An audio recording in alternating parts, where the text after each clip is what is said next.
Well, Good Friday. It is July the 18th, and we continue our word for you today. And I really enjoyed the author's version of this one today. I thought he did a really good job.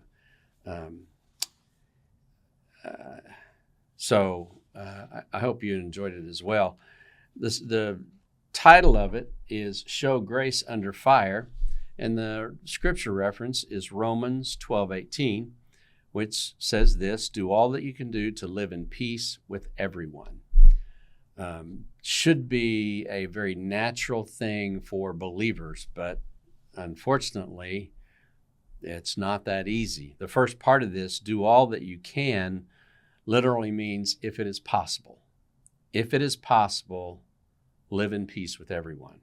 Well, this highlights that there can be some external circumstances that can sometimes prevent peace, things that we can't control. Peace is sometimes unattainable due to the actions and attitudes of other people. That's when we show grace. Christians are called to examine their own actions and attitudes and show grace, just as you have to sometimes realize that the actions and attitudes of others create a situation where peace is unattainable. So we show grace. Christians are called to not contribute to disharmony. We do all that we can to live in peace, which means that we do all that we can not to contribute to disharmony or conflict or things that would not be peaceful. Part of our journey as believers is to be that example of Jesus. And even though Jesus could not, he was God, and there were lots of miracles, many times things were far from peaceful around him. Because there were things that were going on that just were circumstances that surrounded where he was. So we need to live in peace with everyone. Do all that we can to live in peace with everyone. And to live in peace with everyone is the core message of the scripture.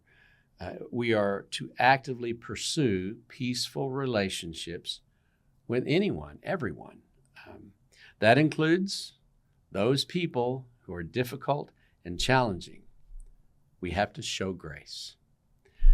But let me clarify, this does not mean that we have to like or agree with everyone, but rather avoiding the conflict and pursue the reconciliation of the relationship. We show grace. Now, even though we may not like the way someone is, we are called to show grace and love them. So, I can share with you a personal situation that happened in my life many, many, many years ago when this church was a small church and all we had was the old sanctuary, which is now the student center. I was asked to attend a deacons meeting. And we were without a pastor at the time.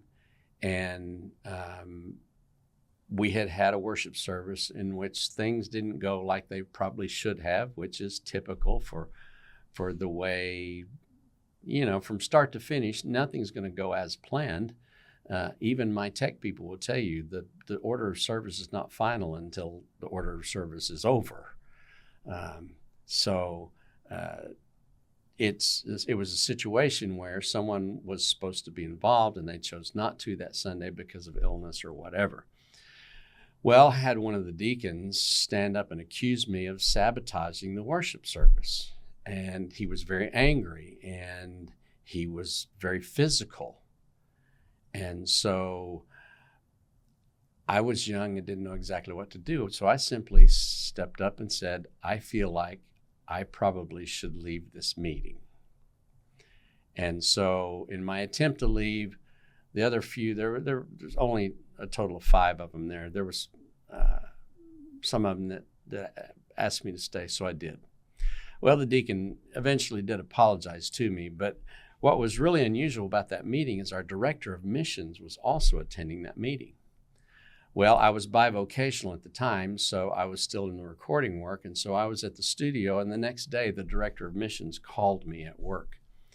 And he said, "Mike, I am convinced that you have the gift of self-control," because he said, "I wanted to deck that man." It was an interesting comment coming from him, but I don't know what came over me other than I just felt uncomfortable and I needed to excuse myself. Had I had time to really think about it, I might have responded unchristlike. Now, I don't share that story to say I'm really good at helping live in peace and resolve conflict. I didn't tell that story for that.